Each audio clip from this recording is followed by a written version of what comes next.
नहीं निकला हूँ। जब से पैदा लिया हूँ मेरे घर में विधायक और सांसद रहे हैं, आज भी हैं। तो विधायक सांसद नहीं, नेता बनने निकला हूँ। जैसे जयप्रकाश जी थे, अम्बेडकर जी थे, हमारे बैरिस्टर सुदीन ओवैसी साहब हैं, आज केवल एक सांसद है, लेकिन उनसे बड़ा कोई चेहरा है क्या? उनसे बड़ा कोई अगर किसी मुद्दे को लेकर के वो बोल दे तो पूरा विश्व में वो इशू बन जाता है। तो नेता बनने निकले, विधायक सांसद बहुत छोटा। राणा रणजीत सिंह कब तक असदुद्दीन ओवैसी के साथ खड़े रहेंगे? बिल्कुल खड़े रहेंगे। जब से कब तक? बिल्कुल बोला है, क़यामत की रात तक खड़े रहेंगे। अब आपको क्या लगता है? ये जो एक साजिश हो रही है कि भाई अगर ये लड़का AIMIM से अगर विधायक बन गया, ये इतनी बेबाकी से बोलने वाला व्यक्ति अगर AIMIM से विधायक चुन लिया गया, सोचिए कि AIMIM और जो आप क़यादत की बात करते हो कितनी मजबूती और ताकत मिलेगा। इसलिए कहीं ना कहीं साजिश हो रही है कि मुझे हराया जाए नहीं चाहता। और अगर ये करना आपको क्या लगता है? समर्थन नहीं दिया, लेकिन मुझे मालूम था कि अब मैं लड़ाई में नहीं हूँ, तो मैंने कहीं ना कहीं जो मेरे भटके हुए लोग, तो मैंने उनको बहुत समझाने की कोशिश नहीं की। मैंने मान लिया कि चलो इनका मन अगर यही है तो यही सही। बड़ी बात ऑन कैमरा कह रहे हैं कि आप अंत में ढील छोड़ दिए ताकि वोटों का पोलराइजेशन ना हो। बिल्कुल सही बात है। जो पोलिंग एजेंट में जिस तरह से बोकस वोटिंग होता है, जिसके ज्यादा संख्या होता है, वो भी हुआ, लेकिन हम लोगों ने, हमारे पोलिंग एजेंट ने अपने आंख को बंद किया, क्योंकि बड़ा लड़ाई ये था कि हम लोग भाजपा को हराए। अच्छा, और इसीलिए हम लोग बाधा नहीं बनना। अच्छा, आप अमौर में हैं। अमौर से पप्पू यादव जी ने कहा था कि अमौर से जलील मस्तान अगर नहीं जीते तो मैं राजनीति छोड़ दूंगा।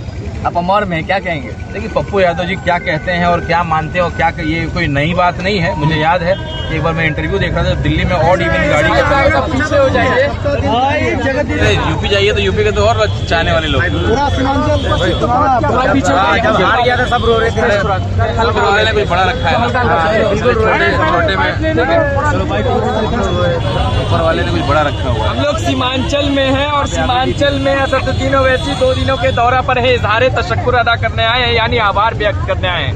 इस समय राणा रणजीत सिंह है, उनसे बातचीत करेंगे। ढाका विधानसभा से प्रत्याशित है, काफी चर्चित सीट रही है ढाका। कैसे देखते हैं MIM को? पूरे बिहार में 5 सीटें आई हैं, कैसे देखते हैं? बिल्कुल, हम लोग का हौसला बुलंद है और लोगों को ऐसा लगा था कि पिछले बार 5 हमारे विधायक तुक्के में चले आए हैं, फ्लूक में चले आए हैं, लेकिन दोबारा जब 5 विधायक आए, लगभग 8 होते रह गए, लेकिन 5 विधायक हम जीत कर गए। और बड़ी बात यह है कि मार्जिन कहीं भी 25,000 20,000 से कम नहीं।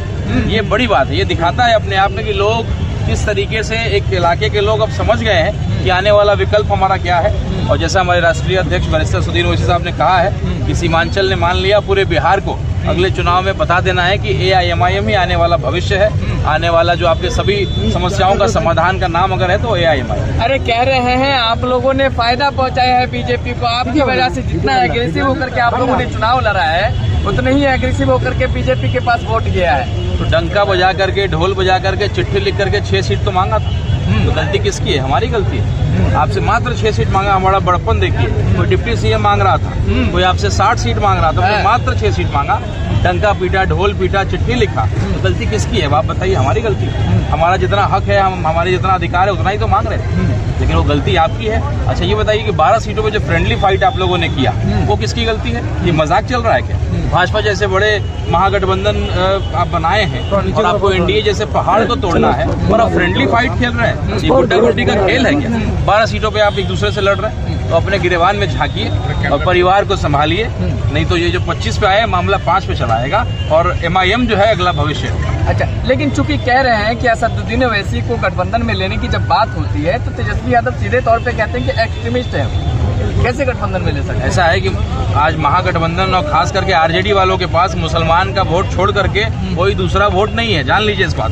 यादव तो आते हैं, वहाँ अभी हम लोगों को सींचने की जरूरत है और मेहनत करने की जरूरत है। यहाँ से ही हम लोग बीज लेकर के जा रहे हैं। यहाँ तो बीज बहुत पहले हमारे यादव हिंदू हो गया है। बिल्कुल हिंदू हो गया। क्या राणा रणजीत सिंह का समाज हिंदू नहीं है? बिल्कुल है, बिल्कुल हिंदू है और सेकुलर है। सेकुलर विचारधारा है, किसी की गुलामी नहीं करते हैं और यही होना चाहिए। लोकतंत्र की खूबसूरती यही है कि बदलाव होना चाहिए और एक बेहतर विकल्प के रूप में। आज नीतीश कुमार जी से जब कोई सवाल करिए तो कहेंगे पहले क्या होता था। अरे भाई पुरानी बात छोड़िए, रेस में आगे देख करके दौड़ा जाता है। महाराष्ट्र में क्या होता है, गुजरात में क्या होता है, वो देखिए ना। तमिलनाडु और बेंगलोर में क्या होता है, उससे कंपेयर करिए। जब आपसे बात करेंगे तो आप चले जाइए कि भाई पहले जंगल राज में क्या होता था। तो रेस में आगे देख करके दौड़ा जाता है, पीछे देख करके नहीं दौड़ा जाता है। इमरान प्रताप प्रतापगढ़ बिहार आते हैं, कहते हैं कि कैसे अपनी क़यादत खड़ी कर लीजिएगा। ढाका से फैसल रहमान को हराने के लिए AIMIM ने यहाँ राणा रणजीत सिंह को भेजा है, कैसे अपनी क़यादत खड़ी करिएगा? देखिए, ऐसा है कि जब मदरसों की बात एक हिंदू जब करेगा ना, तो शायद पूरे देश को और बेहतर समझ में आएगा और हिंदुओं को भी बेहतर समझ में आएगा। जब एक हिंदू जा करके आपके जो दुआएं जो आप करते हैं उसके मतलब को जब हम दुनिया को समझाएंगे तो शायद बेहतर समझ में आएगा और सही मायने में क़यादत तब खड़ी हो। राजपूत का बेटा हूँ और मैं हमेशा कहता हूँ भाई, ये पार्टी का मैंने ज्वाइन किया, अभी भी लोग बेचैन है कि भैया अब तो छोड़ देगा पार्टी, अब तो हार मान लेगा।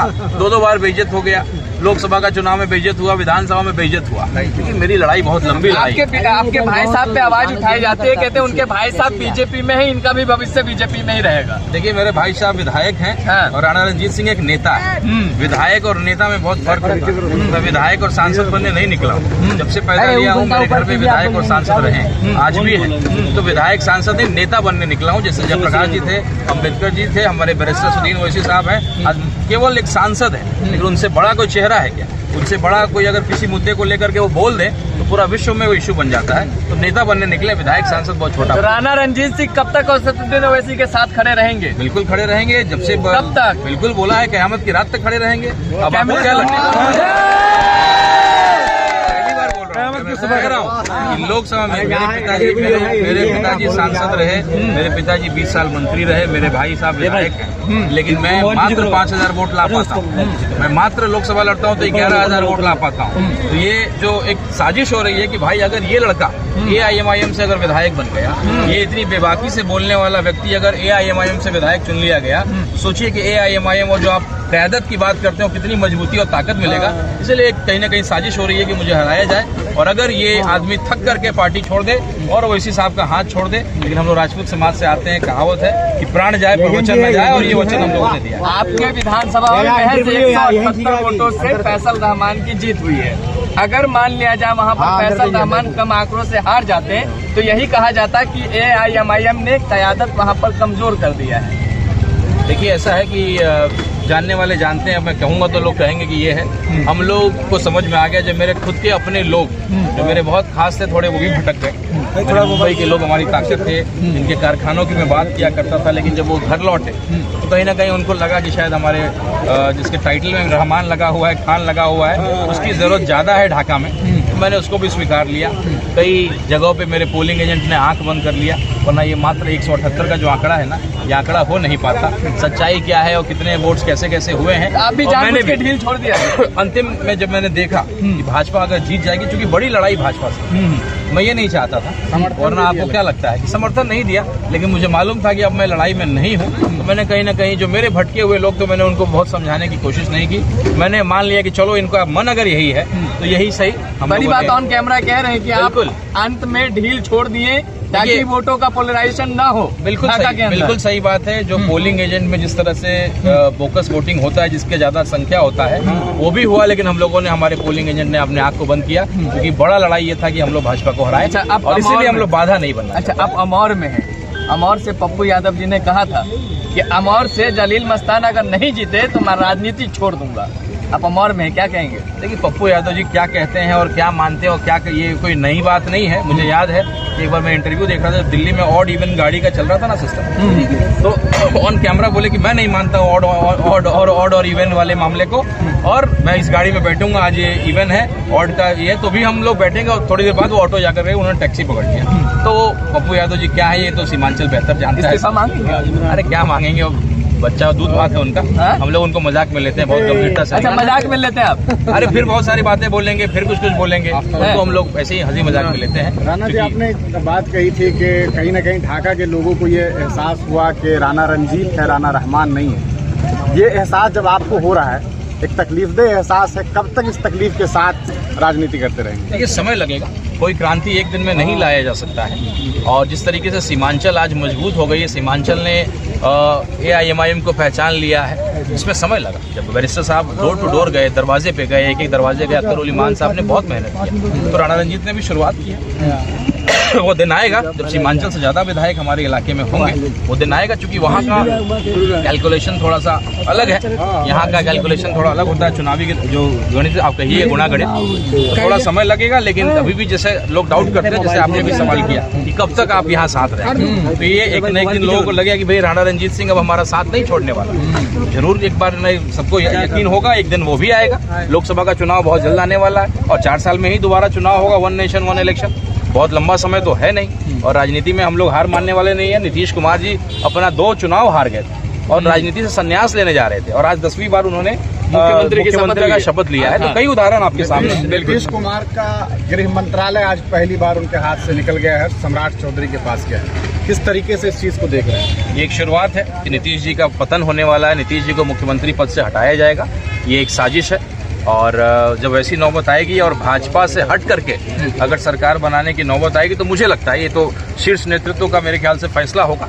लेकिन वैसी परिस्थिति आएगी अगर भाजपा ने उनके ऊपर अन्याय किया या इस तरह की बात की, तो उस समय हम लोग शायद उनके साथ खड़े हों। एक आखिरी सवाल आपसे यही लेना चाहेंगे कि आप जब राजपूत समाज के बीच जाते हैं तो MIM के बारे में क्या कहते हैं, असदुद्दीन ओवैसी के बारे में क्या कहते हैं, और कैसे उनको कन्विंस करते हैं आप? देखिए, अभी उनका ये कहना होता है क्योंकि इस पार्टी के ऊपर एक दाग लगा हुआ है कि ये मुसलमानों की पार्टी है, तो पहल तो मुसलमान भाइयों को करना पड़ेगा। आप जब मेरे वोटों का आकलन करेंगे तो एक बार 11,000, एक बार 5,000। मैं बेइज्जत हुआ, मैं बड़े गर्व से बोलता हूँ कि मैं बेइज्जत हुआ, लेकिन तो भी मैं डटा हुआ हूँ, डटा रहूँगा।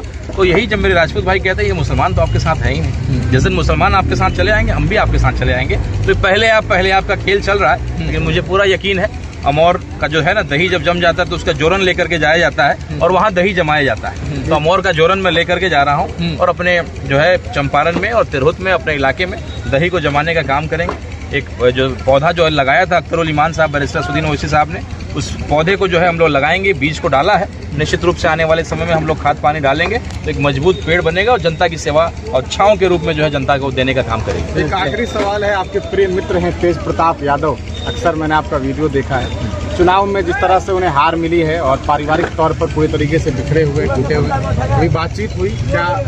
बिल्कुल बातचीत होती है। परसों मैं उनके साथ ही बैठा हुआ था और जो उनके परिवार में हो रहा है, क्योंकि दोस्त के नाते भले आप राजनीतिक रूप से अलग पार्टी में होंगे, लेकिन दोस्त के नाते हम लोग बुरे वक्त में अच्छे वक्त में हमेशा साथ रहते हैं। तो आज कठिन समय उनका है और मैंने बहुत कोशिश भी की कि पार्टी का गठबंधन हो जाए, लेकिन ओवैसी साहब का कहना था कि देखिए पारिवारिक मतभेद में जो है कहीं ना कहीं हम लोग उस आरोप को लेंगे तो अच्छा नहीं लगेगा। तो कोई बात नहीं है, लेकिन उनका भी तरीके से हमारा समर्थन था हमारी पार्टी को, और हमारी सहानुभूति उनके साथ है व्यक्तिगत रूप से। पार्टी से हट करके जब मेरी जरूरत पड़ेगी मैं तेज प्रताप जी के साथ खड़ा रहूँ। चलिए, बहुत बहुत धन्यवाद। चलिए, थैंक यू।